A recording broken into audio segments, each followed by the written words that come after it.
Era uma noite abafada de verão em 1857. O vento trazia o cheiro denso das plantações úmidas e a Casa Grande se erguia como uma sombra silenciosa sobre as colinas. Lá dentro, o som do relógio ecoava em cada parede, marcando o ritmo lento de uma história que jamais seria contada em voz alta. Ele andava descalço pelo corredor, os pés feridos, o corpo cansado. A respiração curta denunciava o medo que se espalhava como veneno. No andar de cima, duas vozes femininas se misturavam em sussurros. Eram quase idênticas, com o mesmo timbre, o mesmo riso contido, mas o olhar de cada uma escondia intenções opostas. Durante meses, as duas partilharam o mesmo segredo. Um homem que não lhes pertencia, mas que vivia sob suas ordens. De dia, trabalhava sob o sol impiedoso. À noite, era chamado para servir. Nenhuma das duas confessava o que sentia, mas os olhos diziam o que os lábios temiam. Havia desejo, poder e algo mais sombrio, a necessidade de possuir o que a outra também queria. Certa tarde, enquanto o sol queimava o campo dourado, ele foi chamado para o quarto de cima. A casa estava silenciosa demais. As cortinas fechadas, o perfume forte no ar, o som abafado de uma respiração contida. Lá, uma delas o esperava, vestida de branco, com o rosto coberto por um véu translúcido. Ela pediu que ele se ajoelhasse. A voz era suave, mas o tremor nas mãos denunciava o medo.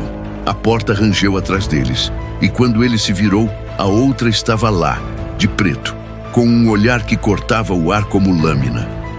O que começou como um jogo proibido tornou-se uma disputa silenciosa. Olhares se cruzavam no jantar, taças tremiam nas mãos e os criados evitavam passar perto do salão quando o piano tocava notas dissonantes. Ele era apenas um reflexo dessa guerra, um corpo entre duas vontades que não sabiam mais onde terminava o desejo e começava a crueldade. À noite, os passos ecoavam no corredor. Às vezes, uma voz o chamava do quarto ao lado. Outras vezes, o som vinha do jardim, entre as roseiras secas. Ele nunca sabia qual delas estava ali. Certa madrugada, a lamparina do quarto se apagou sozinha. O vento entrou pela janela aberta e um sussurro suave se espalhou pelo ar. Ela não precisa mais de você. Na manhã seguinte, o campo estava coberto por uma névoa espessa. Uma das irmãs desceu para o café com o rosto pálido e o olhar distante. A outra não apareceu. A mesa foi posta, mas ninguém tocou na comida. Horas depois, o corpo foi encontrado no lago, flutuando entre os lírios brancos. Diziam que ela escorregou, mas a água não leva colares de pérolas presos por dentro do pescoço. Ele desapareceu naquela mesma noite. Alguns afirmam que fugiu, outros que foi levado.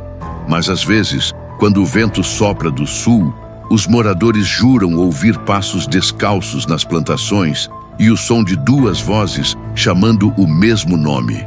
A casa ainda está de pé, coberta por eras, esquecida pelo tempo. As janelas permanecem trancadas, mas à meia-noite uma luz se acende sozinha no quarto de cima. Ninguém entra mais lá. E quem ousa aproximar-se jura ver duas sombras no espelho da sala, uma de branco e outra de preto, ambas sorrindo, nenhuma viva, e o eco distante, vindo de algum lugar entre a terra e a água, repete sempre a mesma frase: ela não precisava mais de você.